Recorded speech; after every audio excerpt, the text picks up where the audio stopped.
Now, my presentation will focus on the effect of dietary and cultural differences on the gut microbiota, and basically what I'm about to discuss with you is the mutualistic association derived from a long coevolution between human bodies, human cells, and microbes.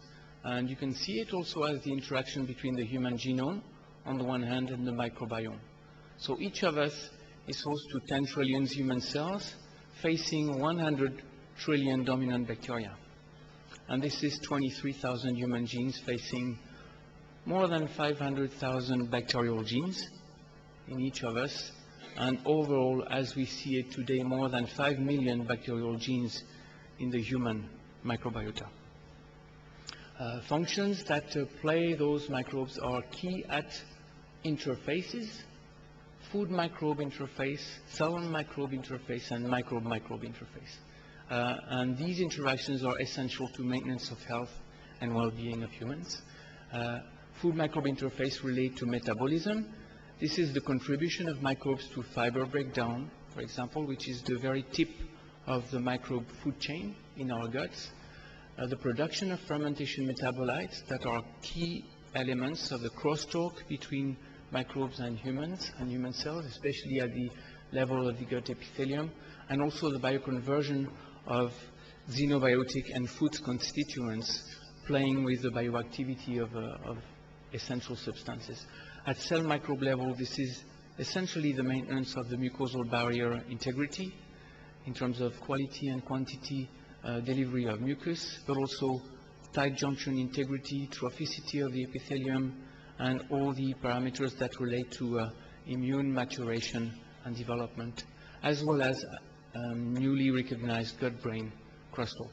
And finally, microbe-microbe interaction that relate to essential colonization prevention, also known as barrier effect, very well seen for the prevention of pathogen proliferation, but which probably also plays a role in the ecology of the gut at large. My presentation will have three major parts. The first question is, what does the healthy adult intestinal microbiota look like? And I will give you the metagenomic perspective in that respect. Second, I will raise one question, which is, does diet and lifestyle impact human intestinal microbiota development, and how? And finally, I will stress the question, can diet be used to modulate the human intestinal microbiota? So for the first question, we entered, as was mentioned by Dr. Nair, the metagenomic era at the beginning of 2000, and the metagenome we are studying is made of the combined genomes of all dominant microbes within complex ecosystem. It was initially developed to study extreme environments, and it was over the years applied to the human gut microbiota. So I will take my illustration from the MetaHit European program, which was coordinated by INRA. We essentially need to have samples from which we extract DNA, and mention was made of standardization of procedures. I cannot emphasize this today, but this is a very essential element within the procedure. And then we use whole genome shotgun sequencing to generate short fragments of DNA that are then assembled into genes and annotated. And the result of this is the reference gene catalog and the possibility to develop very rapid gene counting technologies. The first reference gene catalog was produced and published in 2010. It was based on the characterization of 124 European individuals, and what we identified was a set of 3.3 million independent bacterial genes from these individuals. This mathematically was recognized to cover 85% of the abundant genes of the cohort and represented 150-fold the size of the human genome, which is shown here. And what was also important in this presentation was that the reference gene catalog, designed on the basis of characterization of European individuals, was very well applicable to characterize the data available for US individuals as well as Japanese individuals from the literature. The next question we raised was, is there a core, a set of genes that are shared among humans? from the characterized cohort, we indeed could identify a core metagenome. Each individual has on average 540,000, more than 500,000 bacterial genes out of the 3.3 million gene catalog. That in itself, considering we were characterizing more than 100 individuals, was telling us there were common genes between those individuals. And indeed, we found similarities. We found core metagenome genes such that approximately 50% of each individual's bacterial genes were shared by at least 50% of the cohort. So on that basis, we are all quite similar, but at the same time, we found individuality, we found rare genes that are shared by less than 20% of individuals of the cohort, and they represent 2/3 of the initial 3.3 million gene catalog. So we're not identical in that respect. And we do find genes and genomes that are subject specific for each person we analyze. Very recently, the paper of Floisnik and colleagues in Nature last month discussed of the metagenomic landscape of the system, and it just went further in supporting the concept that there is an intimate host microbiota mutualistic association that builds over the first years of life, and that remains fairly stable thereafter, even at the finest level, which is the gene sequence level. And then we raised a very simple question. If we have a core metagenome, then we should be able to identify the average human intestinal microbiota, which is a nice perspective when one wants to address the normal situation. And, well, we did not find anything like an average human intestinal microbiota. Instead, what we observed was 3 preferred combinations of microbial taxa among human intestinal metagenomes studied. And we call these the enterotypes. So individuals studied so far, and this has been observed repeatedly already since the 2011 publication.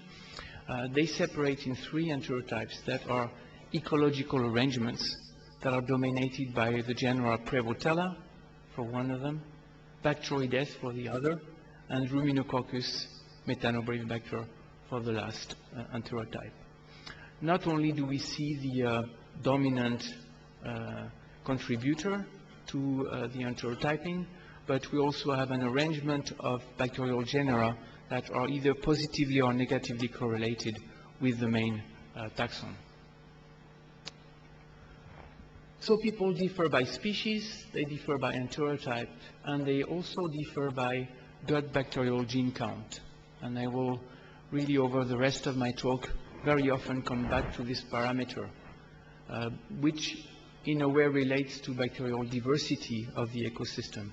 So the blue curve here is the distribution of humans as a function of bacterial gene count, and what you see is that there are individuals with low bacterial gene count and individuals with high bacterial gene count.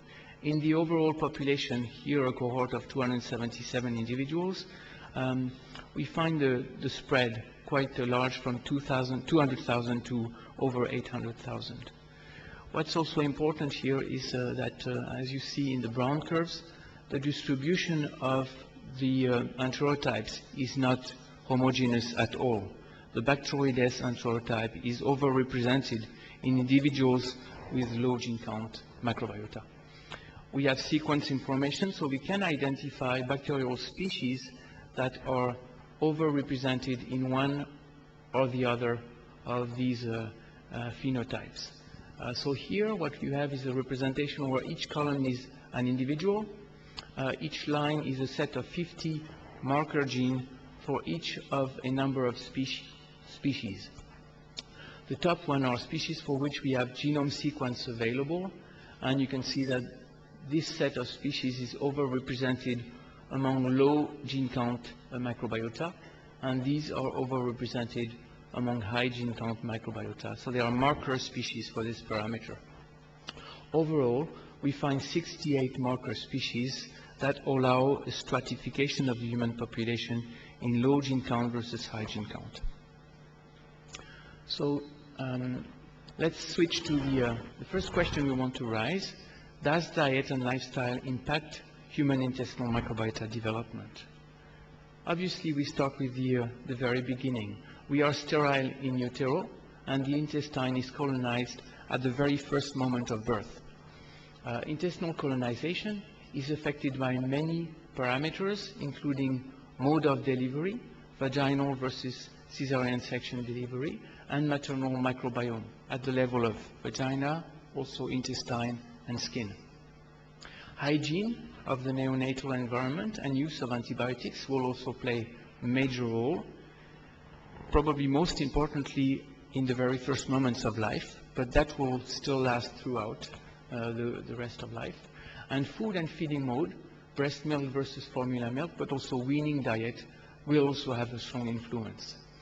Now, I'm here citing a citation from Jean-François Bach, who coined the hygiene hypothesis, saying that early exposure to low microbial diversity would prevent or delay maturation of the mucosal immune system and thereby promote aberrant responses to allergens or autoantigens and associated lifestyle disorders which were mentioned already, and for which we see this major increase over the second half of the previous century at a time where we were regularly controlling better and better infectious diseases. So this was true for autoimmune diseases such as multiple sclerosis, type 1 diabetes, inflammatory bowel disease, metabolic disorders, obesity, type 2 diabetes, and allergy. Well, just going back to cesarean section, this statistics from year 2005, where I do not have India here, unfortunately, and I don't know where is the figure for India, but it states that the average for OECD countries was in 2005 approximately 20% of birth having recourse to cesarean section. Now, this will have an impact. Vaginal delivery leads to lactobacillus and Prevotella as early colonizers, and vertical inheritance from the mother to the child at the strain level, whereas cesarean section exposes colonization to environmental microbes, and this is associated with higher susceptibility to certain pathogens and higher risk of atopic diseases, for example. Here what I emphasize is the fact that for some countries, the percentage of recourse to C-section is so high that it is my belief that this is beyond strict medical justification. And so my thinking as a microbial ecologist is if we alter natural colonization and maturation, then we will have missing components, and nutrition will not be able to restore any element of distorted situation, especially when we address the intestinal microbiota. Maybe this is related, I cannot be certain, but in this publication from May 2012, the group of Jeffrey Gordon compared the microbiota in terms of species richness between US citizens and subjects from South America, Amerindians in Venezuela, and Africa, Malawi. And what they showed is, although from birth to 3 years of age there was not much difference, after the age of 3, the American subjects are all showing less species richness, i.e. less microbial diversity in their gut microbiota compared to any of the other citizens from South America and Africa.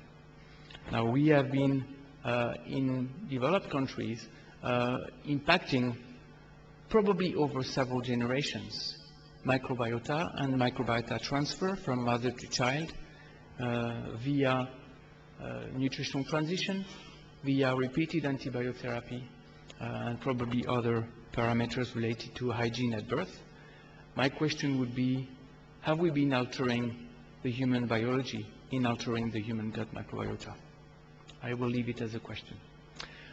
Dietary habits has been shown, and this is recent work from De Filippo and colleagues in Italy, that they impact or they shape the microbiota of infants. The difference here is between microbiota in kids from Burkina Faso in Africa and Italy in Europe. And you can see the difference is striking. There are differences at the level of phyla, Bacteroides and Firmicutes, but even within the Bacteroidetes, the main phyla or the main genera is Prevotella for the Burkina Faso children, whereas it's Bacteroides for the European infants in Italy. So main impact of diet. After the publication describing the enterotypes, we knew that human population would stratify in 3 enterotypes, but there was, and there still is, no genetic basis for it, and there is no ecological meaning that has been yet ascertained to explain that. So Wu and colleagues published in Science 2011 a characterization of the microbiota of different human individuals in the US, where they would see 2 enterotypes very nicely, the Bacteroides and the Prevotella, in a US cohort.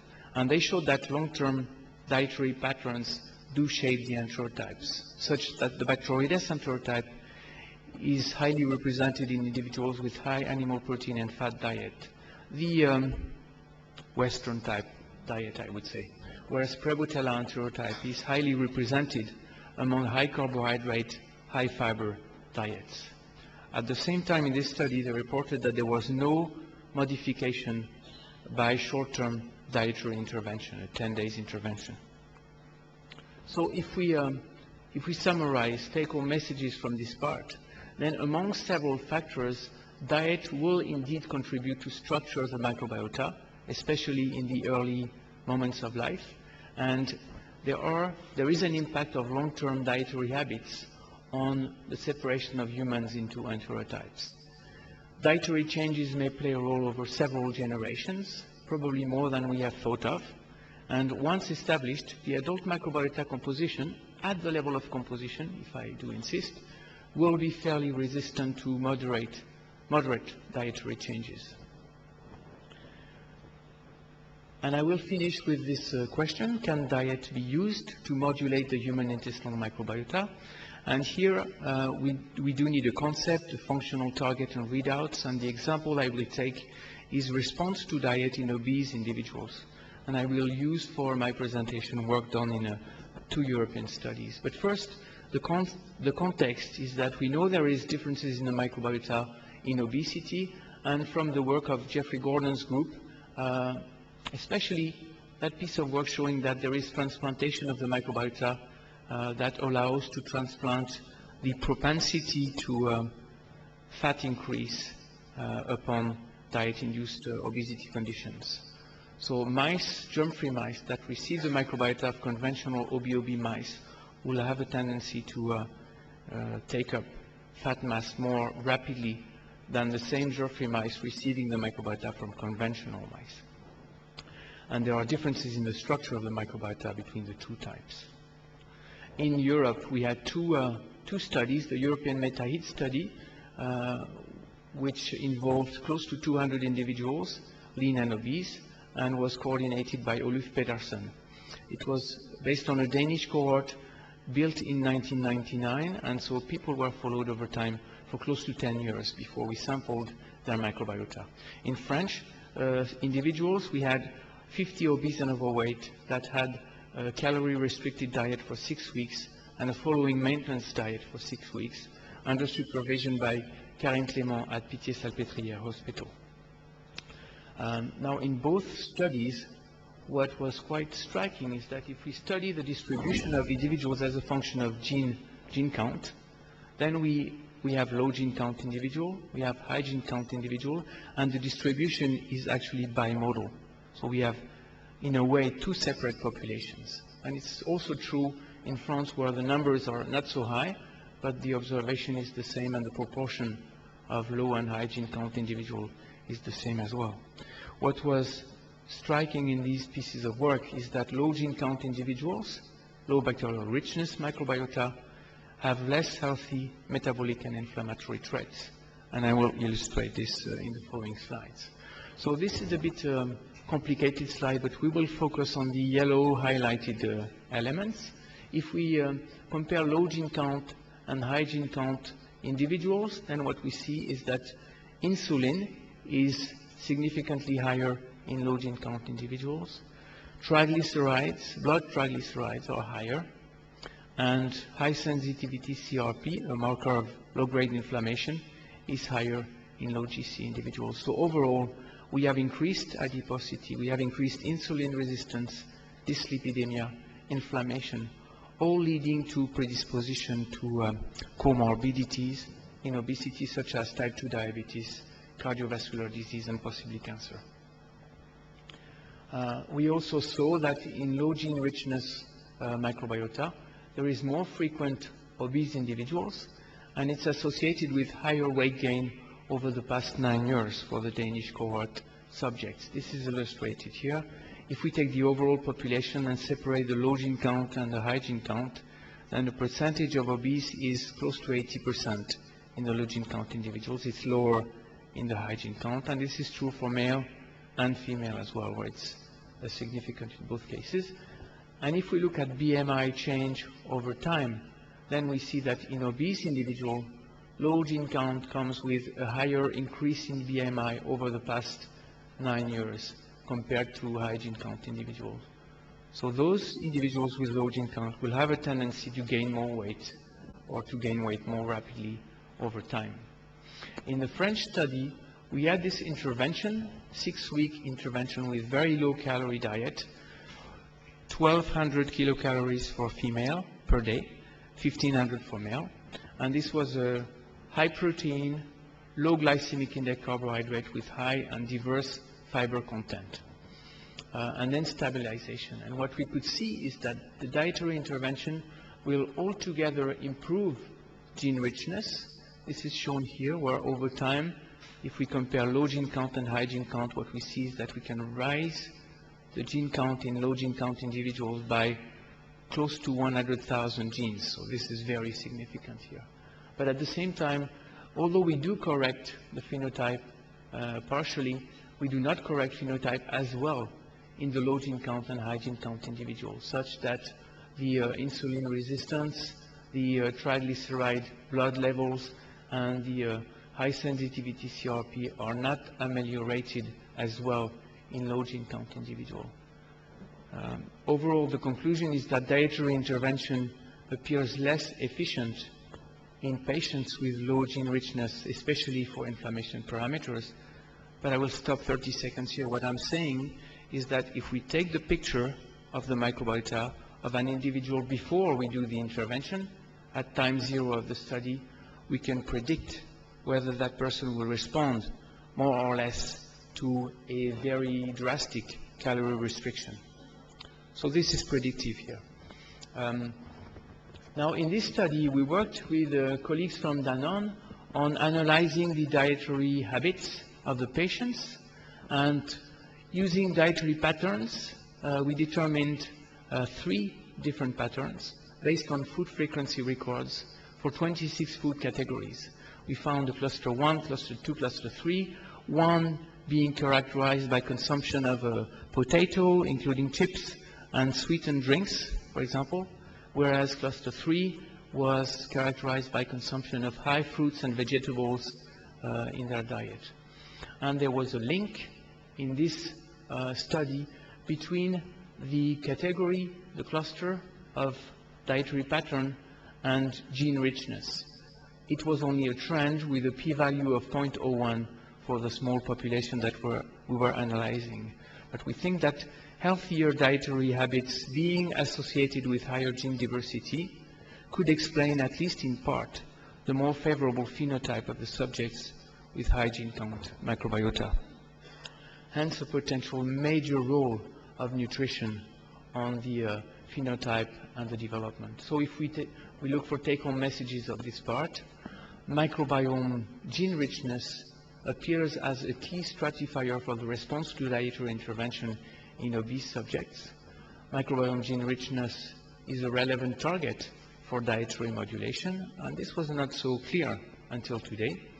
And dietary modulation of microbiome gene richness is possible, as far as what we have seen, on the basis of low glycemic index, high fiber diet at least. And to conclude, just one more question. Is there a place for functional foods?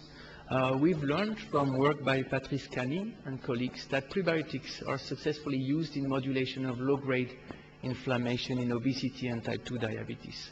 The concept is that diet modulates the microbiota. This biosis of the microbiota changes barrier functions, especially with the modulation of endocannabinoid gene expression and tight junction, and it induces endotoxemia, inflammation, and thereafter metabolic syndrome. We also know that probiotics are successfully used in modulation of allergy, immune homeostasis, and gut health.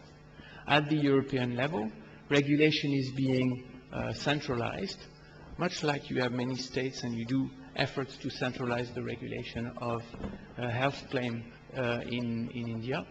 And at present, it's in major expectations for the regulations of health claims towards a general consensus, and the rule will help the EFSA, the European regulatory body, to basically help the population decide on what are the valid allegations in that respect.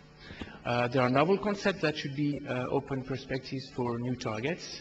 I mentioned diversity quite a lot, and I have one more slide to illustrate what we can expect on the stability itself with probiotics. Stratification of responders and non-responders may also be an important point.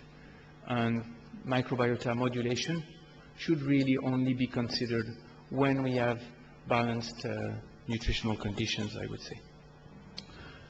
So the last slide here, we studied probiotic administration and microbiota stabilization in the context of ulcerative colitis, an inflammatory bowel condition. In this context, people received on a random basis either a placebo or probiotic for a period of 3 months, and we looked at stability of the microbiota based on metagenomic profiles. What we did see is that if we take the overall population, and this is work that was supervised by Francisco Guarner's team in Barcelona in conjunction with colleagues of Danone Research, we see no significant impact of the probiotic versus placebo on stabilization of the microbiota. But if we only consider the high gene count population or microbiota population, then we have a highly significant impact of the probiotic administration on stabilization of the microbiota. So here again, we're into conditions where we can predict the response to a probiotic administration in patients in terms of stabilization of the microbiota by probiotic administration in this case. So diversity-based stratification of responders, non-responders is quite instrumental in this condition. So I would like to acknowledge the contribution of the many colleagues of INRA who took part in the work that I presented, the partnerships of MetaHit and Dushko Erlich, who is my colleague of INRA who coordinated MetaHit Consortium, as well as Karen Clément, who coordinated the micro-obese study, and the many clinical doctors with whom we've been working in the Paris area and in Europe. And I thank you. Merci for your attention.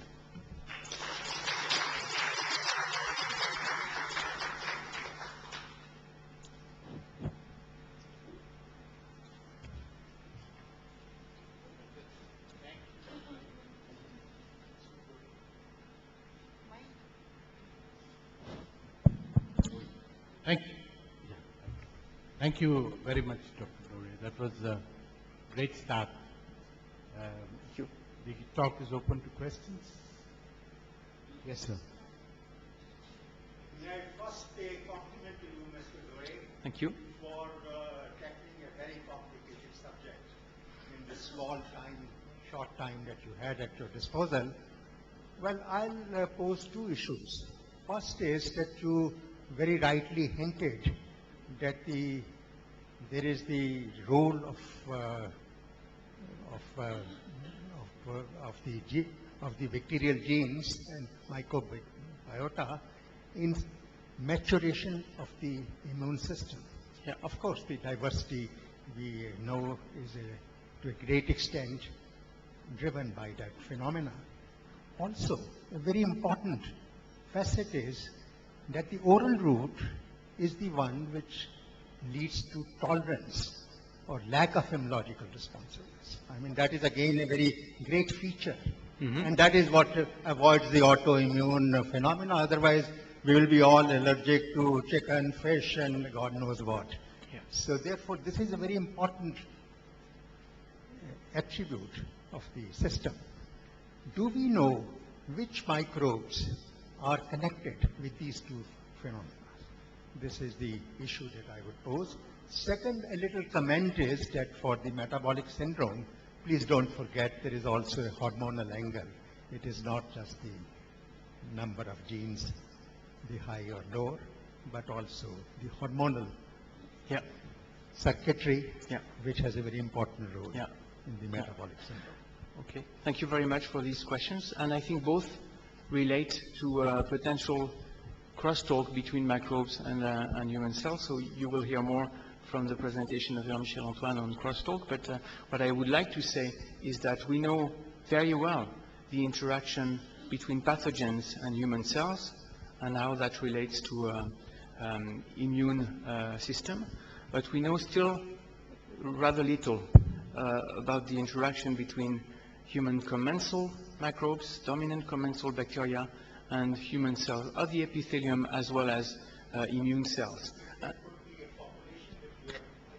Yeah, so the way we address this today is using the metagenomic approach, and basically we extract the genomic information from the human colonic microbiota, and we clone this information into E. coli carriers, for example, and then we can put in contact those E. coli clones, metagenomic libraries, together with human cells that have been engineered to emit light or color when there is interaction that relates to immune modulation. And when we explore this, as well as when we explore culture collections of commensal strains or probiotics, what we see, for example, addressing NF-kappa B modulation, which is a basic evident target, then we see that we have microbes that activate or stimulate NF-kappa B response, and we have microbes that down-regulate NF-kappa B response. So we can actually identify genomic fragments from the metagenome or strains from dominant commensals or probiotics that are active in talking to human cells. It's a defined system. It's an artificial defined system, I should say, but still that allows to identify who's talking to human cells in relation to immune modulation. And we're quite optimistic that that will lead us to understand better which are the major actors in terms of commensal bacteria and also among collections of probiotics, for example, and what are the molecules of the crosstalk. Those we know well for pathogens, but we don't know so well for commensal bacteria. So this is work in progress, I would say. At present, in my group, we are addressing that very closely, and we have out of probably 20,000 or more metagenomic clones with fragments of 40 to 50 genes of gut bacteria, some many probably uncultured. We have identified 20 to 30 metagenomic clones that do talk to human cells. The reason why I started saying that both of your questions possibly relate to bacteria host crosstalk is that also the hormonal important parameter for food uptake regulation, for example, that you mentioned, that might be under, at least in part, under regulation by bacteria cell crosstalk at the level of the epithelium, where bacteria are sending signals to enteroendocrine cells, for example, and that will govern PYY and GLP-1 production, regulation of expression, and hence possibly neurological responses.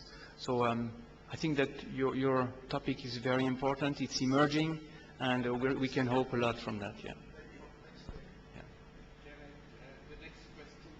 Yes, ma'am. Yeah. I'm Dr. Varsha. I'm a clinical nutritionist, and I deal with the pediatric population as such. And my observation is, and I stand vindicated with what you have presented today, I have mothers who deliver in the US or Europe and come back with children with problems back into India. Okay. And what I have been recommending to them till now is that the mother continues to give the child food that they are more familiar with. Yeah. back home from India, rather than accepting food that is available to them in the US or UK. And I find that it gives better outcome and results to this scenario where we have problems. So would it be right for me to conclude that, when it comes to the vaginal or versus the LSCS deliveries, the C-section deliveries, and then when it comes to the maternal diet and what needs to be given to the infant, we continue to give them the same environment? Yeah. So it's an important topic, really, and I'm not a pediatrician, so we're in a specialist area, but still my feeling as a gut microbial ecologist is that any change will have an important impact possibly on the microbiota, and as I try to emphasize dietary changes, even the mother diet when she's breastfeeding, for example, will possibly have an impact on the microbiota. So basically, the less you change the habit, the less you stress the microbiota. And so especially if there is a country change, which is already probably stressful for the microbiota, then accompanying that with the least possible changes in the diet probably would help keeping the homeostatic condition that is being built. So I think that your recommendations make a lot of sense for me, actually. Thank you. Okay, just to keep locational balance, one from General Raghunath. We'll take two more questions after this.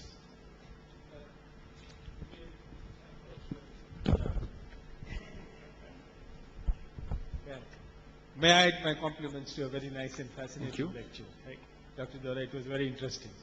I was just wondering whether these enterotypes have any balance with the racial structure of humanity. Whether they are balanced with? The races, human races. So from what we know today, I must confess that it's more driven from the characterization of the Northern Hemisphere sampling cohort, I would say, and there's data from US, Japan, and Europe that are dominant in the data we have at hand. So we may have not a complete picture because there is very little data coming from Africa or other Asian countries than Japan for the moment. The racial diversity that you saw apparently is not indigenous, and therefore it will not be relevant. Would that be right?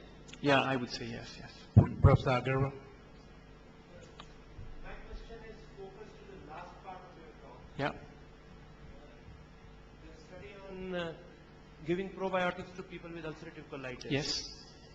You said you used the term stabilization of microflora. Mhm. What exactly does that term microflora stabilization mean? So we looked at the picture of the dominant gut microbiota. And when you do this over time in UC patients, what you observe is a very unstable condition. So just basically comparing the overall, in this case, metagenomic picture, you see that there are changes in genes and that basically correspond to changes in dominant microbial species. And so we were looking at the percentage of similarity over time with time zero, basically. So, is there a difference in ulcerative colitis versus healthy people in this stability? Yes, there is. There is, yeah. I had in my slide comparison with the healthy controls, and the microbiota in healthy individuals is very, very stable over time, actually, unless we have antibiotic treatment or major stress in terms of fiber intake, for example. Otherwise, it's remarkably stable over time in healthy.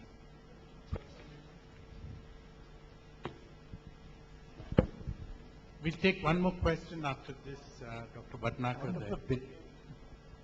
Go ahead. European, you selected only 124. I mean, how did you select this sample of defining healthy individuals? Yeah, why? That is one. And secondly, does the metagenome of an individual remain static over a period of time, or does it change? Okay. So for the first part, why did we select these 124 individuals for the enterotyping?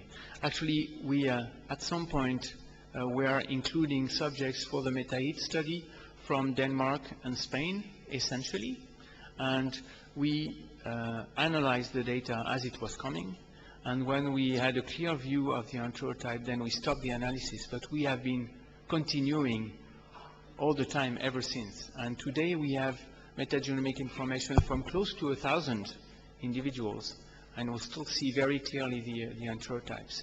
It is a debate within the scientific community as to the... My question is, adding these more individuals, is the diversity increasing in the metagenome, or Yeah. is it becoming a pattern? Yeah, so do we see an increase in diversity as we analyze more and more individuals? So what we see, unfortunately, I should say, this is still within European or Northern Hemisphere populations, Western style, but we do see an increase. So the reference catalog, which was 3.3 million when it was initially published in 2010, today is probably close to 8 million, but the more genes we see are actually essentially rare genes. So we do find always the core metagenome, and we increase our understanding of the rare genes as we analyze more people. But we still keep this same vision of a core metagenome and 3 enterotypes. And Dr. Sanjini Bhatnagar and then Dr. Prajapati.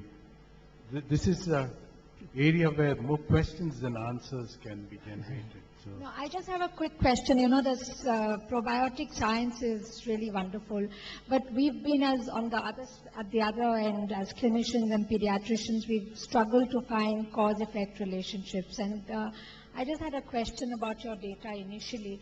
These were all cross-sectional data analysis with the diet and the diversity. I mean, when you're correlating or finding associations with diets, these were at one-time analysis, or it was because we don't have much data about long-term follow-up of maternal diet on infant microbiome or infant follow-up and their flora changes. What I have shown can be viewed as essentially a one-time point in terms of nutritional information analysis. Although it's based on questionnaires to evaluate feeding habits more than just a one-time point feeding regimen. Yeah, I was just thinking that, you know, that getting more data in a time series way would help us to understand these questions a little better for interventions eventually. Yeah. One would imagine that to happen in the near future because of the technological advances. At this point, it's still very expensive. Deep sequencing is still very expensive.